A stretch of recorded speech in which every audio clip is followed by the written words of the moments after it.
La familia Broberg era una típica familia estadounidense que disfrutaba de una vida normal y corriente, hasta que un personaje con intenciones muy oscuras irrumpió en sus vidas. Ellos cometieron el error de confiar en él. Te invitamos a ver hasta el final esta historia en la que el abuso y la manipulación más extrema terminaron por doblegar a una inocente. El caso de Jan Broberg. Hola amigos, bienvenidos a ¿Cómo y por qué? Mi nombre es Alejandro y soy el que los acompañará el día de hoy en este nuevo caso de la vida real. Pero antes, te pido que te suscribas a este canal y actives la campanita para recibir notificaciones. También que le des me gusta a este video para seguir trayéndote este tipo de contenido. Sin más, comencemos. Joe Broberg nació en la ciudad de Pocatello, Idaho, Estados Unidos, el 31 de julio de 1962. Fue la primera hija del matrimonio entre Bob y Mary Broberg. Bob y Mary se casaron a una edad temprana y después de Jan tuvieron otras dos hijas, Karen y Susan. Para principios de los años 70, los Broberg representaban una típica familia estadounidense.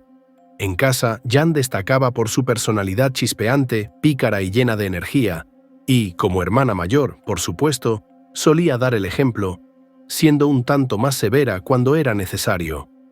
Los Broberg formaban parte de una comunidad unida y tranquila, donde, según ellos mismos, los vecinos hasta podían dejar la puerta abierta por las noches y todavía no pasaba nada.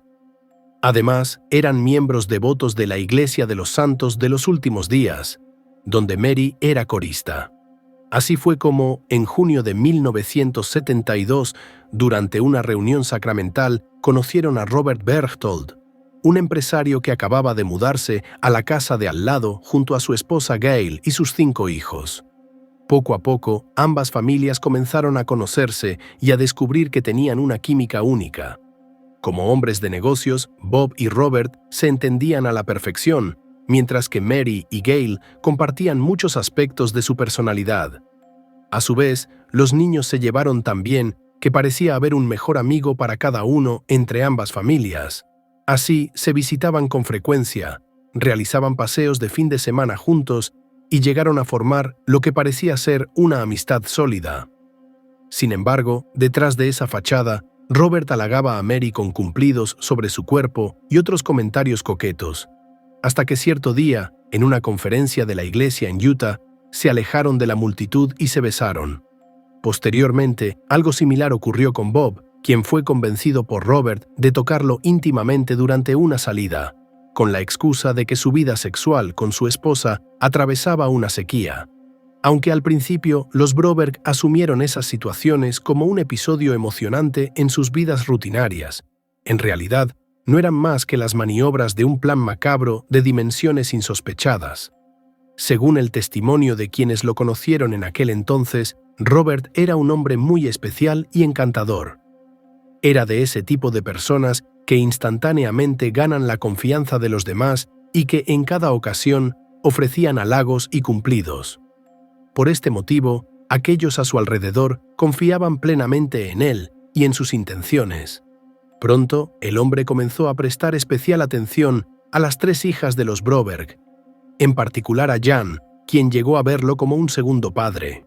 Las 3 hermanitas lo consideraban el adulto juguetón y amante de la diversión que siempre estaba dispuesto a unirse a sus travesuras. En retrospectiva, aquello no fue más que la manera en que Robert se ganó su confianza. En esa época, sabiendo que Jan y Karen compartían un dormitorio en el sótano de su hogar, Robert sugirió que las niñas tuviesen un poco más de privacidad.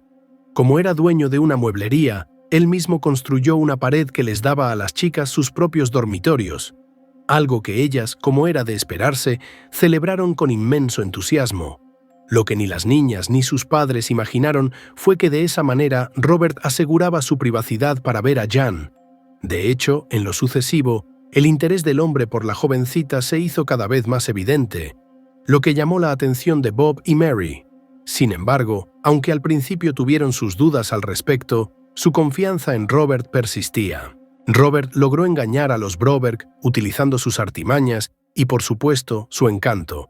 No sabían que el individuo al que consideraban parte de su familia había sido condenado por abusar de una menor y que había estado en prisión por ese hecho.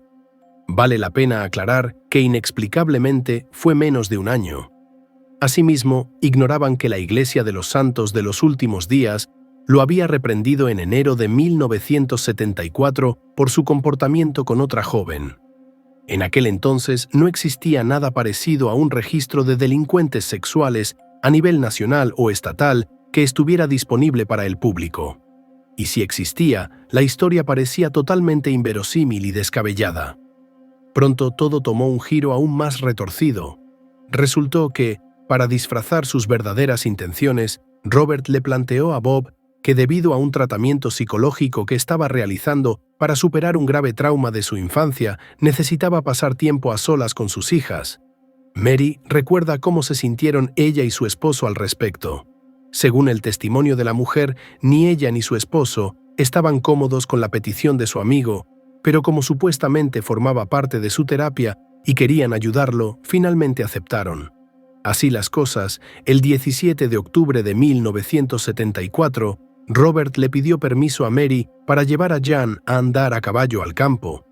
Para ese momento, él ya pasaba bastante tiempo con la niña de 12 años y tenían una relación particular considerando la diferencia de edad. Sin embargo, debido a la confianza que los Broberg tenían en su vecino y amigo, decidieron dejarla ir. Jan estaba eufórica con el plan, pero a pesar de que la promesa era ir y regresar unas horas más tarde, eso no sucedió. Durante el trayecto, Robert le ofreció a la niña unas supuestas pastillas relajantes, explicándole que eran para sus alergias. A medida que pasaban las horas, Mary experimentó el impulso natural de cualquier madre: contactar a su vecina para averiguar si había tenido alguna noticia de su amiga o, en el peor de los casos, si había ocurrido algo negativo. Primero, esperó un tiempo prudente para no parecer insistente, ya que, al fin y al cabo, eran sus amigos más cercanos. Cuando finalmente logró hablar con Gail, la esposa de Robert trató de tranquilizarla, recordándole que su pequeña estaba en las mejores manos. Sin embargo, las horas se convirtieron en días y Jan y Robert seguían desaparecidos. En declaraciones posteriores, Mary explicó que cuando decidió llamar a la policía, Gail le suplicó que no lo hiciera. A pesar de la angustia que ella y su esposo estaban sintiendo, aún confiaban en que su amigo jamás le haría daño a su hija. No fue hasta el 5.º día que se comunicaron con la policía. Desde un principio, la principal hipótesis de los investigadores fue que se trataba de un rapto. Así, un agente de la Oficina Federal de Investigaciones, conocida por sus siglas como FBI, se involucró en el caso. Pocos días después del inicio de la investigación, las autoridades encontraron el automóvil de Robert en un parque estatal, a unos kilómetros de su hogar. Las llaves estaban dentro del vehículo y la ventana del lado del conductor estaba rota, con algunas manchas rojizas. A pesar de este hallazgo, las autoridades no lograron encontrar rastro alguno de Jan o de Robert. En los días siguientes se iniciaron intensas búsquedas de la niña y de su acompañante, aunque sin éxito. La búsqueda se extendió por 35 días, hasta que un hombre se comunicó con su hermano Joe para pedirle que informara a los padres de Jan que si no firmaban un permiso para que él se casara con su hija, no regresarían a Estados Unidos. Además, le reveló que ya se habían casado en México, ya que en ese país el matrimonio era legal a partir de los 12 años. Rápidamente, el FBI localizó la llamada y encontró a Robert en un hotel en la ciudad de Mazatlán. Agentes federales acudieron al lugar, lo detuvieron y lograron rescatar a la chica. Con respecto al matrimonio, fue anulado. A pesar de que Jan se reencontró con su familia y regresó a su hogar, ocultaba un secreto que la atormentaba. Durante su tiempo en cautiverio, a través de un intermediario, había estado en contacto con 2 supuestos extraterrestres que le habían encomendado una misión: encontrar un compañero masculino y tener un hijo con él antes de cumplir 16 años. Por esta razón, durante las semanas en que Jan estuvo cautiva, Robert abusó de ella en varias ocasiones, justificándolo diciendo que ambos debían completar la misión. En resumen, el hombre había estado manipulando a Jan, reproduciendo unas cintas de audio fantásticas. Si ella no obedecía, los alienígenas, llamados Zeta y Cetra, según los nombres que él les dio, se llevarían a la fuerza a su hermana menor, y no solo eso, sino que también acabarían con la vida de toda su familia. Además, antes de que la policía lo arrestara, Robert le dijo que había 4 cosas de las que no podía hablar con nadie: las pastillas que le había dado, la supuesta misión alienígena, las amenazas y los abusos de Robert. Semanas más tarde, mientras Jan lidiaba con esas ideas que consideraba totalmente reales y sin poder hablar con nadie al respecto, Robert forzó a Mary y a Bob a firmar declaraciones juradas en las que afirmaban que su hija no había sido llevada por la fuerza, lo cual desestimaba la imputación a la que Robert estaba expuesto ante la justicia. Para lograr su objetivo, los amenazó con revelar las experiencias íntimas que ambos habían tenido con él en el pasado, ya fuera por la vergüenza de quedar expuestos o quizás por otros motivos. Como narró el mismo Bob, muchos años después, todo parecía indicar que Robert estaba a punto de salirse con la suya. Efectivamente, una vez que el juicio federal contra él se pospuso, Bob fue liberado bajo fianza y se trasladó a Utah para trabajar junto a su hermano, regresando solo a su hogar en Idaho los fines de semana. Sin embargo, por increíble que parezca, con el tiempo la familia de Jan volvió a confiar en él, y así logró recuperar su rol de invitado habitual en la casa. En este sentido, es importante recordar que toda la historia tuvo lugar no solo en un pequeño pueblo, sino décadas antes de que Internet y las franquicias televisivas sobre crímenes reales convirtieran al público estadounidense en expertos en temas tan sórdidos como el abuso de menores, el síndrome de Estocolmo o el hostigamiento íntimo. Una hipótesis sobre la reacción de Bob y Mary, como había señalado una importante publicación estadounidense, podría encontrarse en el hecho de que, como miembros de la Iglesia de Jesucristo de los Santos de los Últimos Días, la pareja poseía una extraordinaria capacidad para el perdón. A su vez, una cineasta que posteriormente dirigió una película sobre el caso ha afirmado que ambos estaban tan consumidos por sus propias acciones y su propio trauma que sencillamente no prestaron atención a la relación de su hija con Robert de la manera en que se suponía debían hacerlo. En cualquier caso, en ese tiempo, Robert logró mantenerse cerca de Jan de otra manera, ahora a través de cartas de amor. La manipulación de Robert hacia ella era tal que la niña creía que estaba enamorada y que debía casarse con él, aunque el verdadero trasfondo era la intención de cumplir la misión de los supuestos alienígenas y así evitar el desenlace fatal de su familia. Así fue como el 10 de agosto de 1976, a sus 14 años, la joven volvió a desaparecer. Robert, antes de entrar a la habitación, encontró una nota dirigida a sus padres en la que decía que como no le permitían hacer lo correcto, se marchaba.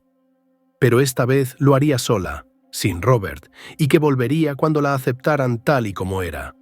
Además, aclaraba que no aceptaba ni la religión ni la torcida moral que se promovía en su hogar. Transcurridas 2 semanas sin noticias de su hija, Mary y Bob informaron a las autoridades, aunque decidieron no comunicarlo a conocidos o a la prensa. Así que, ante cualquier pregunta, simplemente explicaban que Jan estaba en casa de su abuela. Mientras tanto, aunque el FBI sospechaba que Robert estaba nuevamente involucrado, no podían encontrar ninguna pista sobre él. En ese contexto, creyendo que el individuo podría contactarse, instalaron grabadoras en el teléfono de la familia de la joven, y funcionó. A continuación, Robert le dijo a Mary que supuestamente su hija estaba vendiendo su cuerpo para poder sobrevivir, algo que, como era de esperar, dejó a la madre completamente destrozada. Pero no fue la única llamada que recibió. Al contrario, vinieron varias más durante 3 tortuosos meses.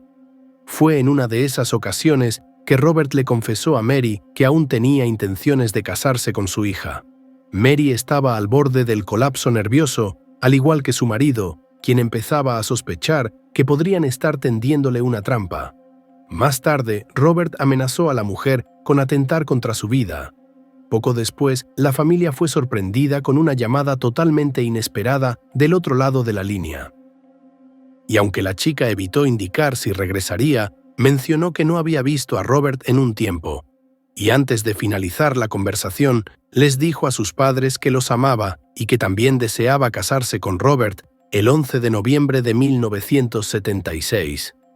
3 meses después de la desaparición de la chica, el FBI logró localizar a Robert.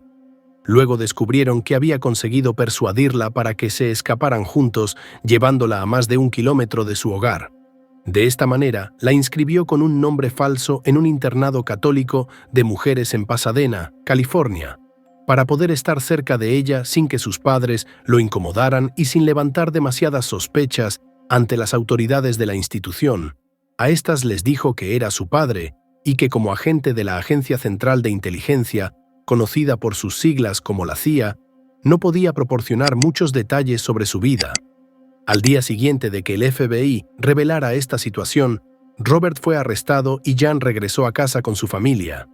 A partir de entonces, el agresor fue enviado a prisión por unos meses y posteriormente a un centro de salud mental. Luego, tras ser declarado inimputable, fue exonerado del delito de secuestro en primer grado y quedó en libertad. Con los años, Jan fue creciendo y se convirtió en una adolescente. Aunque la carga de cumplir con la supuesta misión aún la atormentaba, un secreto que había guardado celosamente durante todo ese tiempo. Sin embargo, al ir creciendo y vivir diferentes experiencias, comenzaron a surgir las dudas sobre la veracidad de aquel encuentro con los extraterrestres. A pesar de ello, durante los días previos a su cumpleaños número 16, el pánico se apoderó de la joven y de repente, la razón volvió a abandonarla. Si, tal y como temía, no estaba embarazada, se suponía que aquel era el día límite para completar el objetivo que los aliens le habían encomendado, y finalmente llegó la fecha. Al darse cuenta de que no había ocurrido nada grave y de que su familia estaba a salvo, las peores sospechas de Jan se confirmaron. Había sido vilmente engañada con todo lo que eso implicaba. Finalmente, después de relatarle a su hermana menor lo que había vivido durante su primer rapto, decidió confesarles a su mamá y a su papá toda la verdad. El recuerdo de esa noche y las cosas narradas por Jan permanecieron en todos ellos como una cicatriz imborrable. Para Mary y Bob, era simplemente demasiado doloroso tener que admitir que habían permitido que todo eso le sucediera a su amada hija. Con el tiempo, Jan logró cultivar una formidable carrera como actriz, bailarina y cantante, apareciendo en películas, muchas series de televisión y una gran cantidad de obras de teatro. Sin embargo, no fue sino hasta 28 años después de los terribles sucesos que Jan, ahora convertida en una mujer adulta y exitosa, decidió denunciar penalmente a Robert por acoso. En paralelo, su madre publicó un libro sobre la historia. En esa época, el hombre y ella habían perdido todo contacto por completo, pero Robert no estaba dispuesto a rendirse ni a permitir que lo expusieran. Así que volvió a aparecer en sus vidas, insistiendo en que si no desmentían todo, les haría un gran daño. Y por último, no la denuncia. Así fue como, después de tanto tiempo, Jan y él se encontraron cara a cara de nuevo, salvo que ahora el escenario era la corte. Mientras tanto, a medida que los hechos se hicieron de conocimiento público, 6 mujeres se presentaron ante Jan para contarle que, en el pasado, siendo menores de edad, habían sido víctimas del mismo sujeto. Estas mujeres también se pusieron en contacto con la misma directora que realizó el documental sobre el caso. Y, durante las charlas que mantuvieron, afirmaron que Robert también había usado con ellas una historia sobre alienígenas muy similar. Sin embargo, ninguna quiso revivir su terrible experiencia frente a la cámara. Para la directora, el extravagante plan de engaño de Robert surgió del espíritu de la época de los años 70, cuando la ciencia ficción era popular y las grabadoras acababan de salir al mercado. También había muchos artículos en los periódicos sobre los ovnis y sobre si eran reales o no.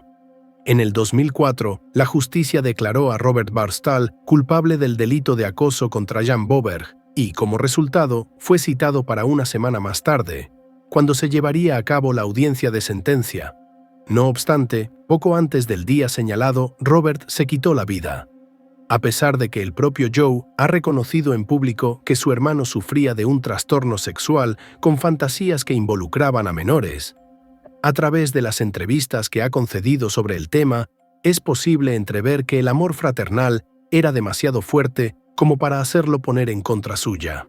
En cuanto a Jan, se casó, tuvo un hijo y se divorció, pero tal y como ha explicado la directora del documental sobre aquel episodio oscuro de su vida, la relación con Robert Comprensiblemente, tuvo efectos duraderos en su adultez, sobre todo en su manera de vincularse con otros hombres. Así, durante las muchas horas de las que ambas mantuvieron a lo largo de la producción de la película, Jan le confesó que al mirar sus relaciones en retrospectiva nunca se sintió tan enamorada o experimentó con nadie el tipo de amor que sintió por Robert, algo que, para la directora, dice mucho sobre lo impresionables que son los niños, especialmente a los 12 años, justo en la frontera de la pubertad. Hasta el día de hoy, Jan lucha con cómo amar y cómo no asociar ese amor con el amor que tuvo por Robert en aquella época. Por su parte, Bob y Mary permanecieron casados hasta la muerte de Bob en 2018. Jan ha mantenido su actividad en la carrera, participando en más de 45 proyectos de cine y televisión. Aún realiza audiciones, aunque en menor medida, ya que comenzó a dirigir una compañía de teatro en Utah, una experiencia que ha calificado como maravillosa y muy enriquecedora. Después del estreno de un documental sobre su vida y su posterior difusión en una de las principales plataformas de streaming del mundo, Jan recibió una gran cobertura mediática, algo que manejó con gran habilidad. Asimismo, como parte de la promoción de la película, participó en paneles de discusión donde compartió sus dolorosas experiencias. En cada una de esas oportunidades, se tomó el tiempo para hablar abiertamente sobre cómo reconocer el hostigamiento, las señales de advertencia del abuso y la importancia de educar a las personas y a las familias para detectar comportamientos sospechosos. Sin embargo, Jan expresó su lamento por las críticas que hicieron algunos al público hacia sus padres, cuestionándolos por lo ocurrido.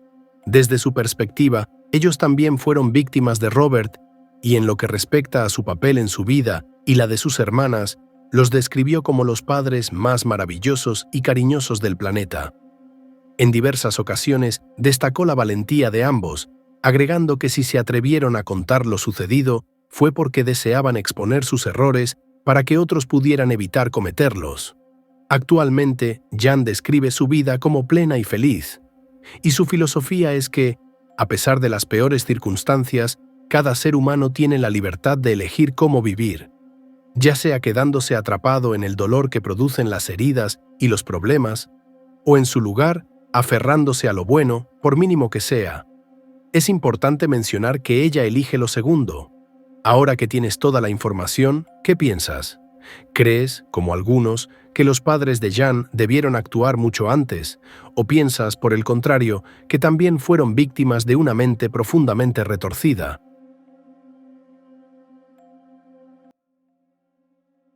Hasta aquí ha llegado el episodio de hoy. No te olvides antes de irte de dejar tu me gusta y suscribirte. Si este contenido te ha parecido interesante, nos vemos pronto en otro episodio más de ¿Cómo y por qué?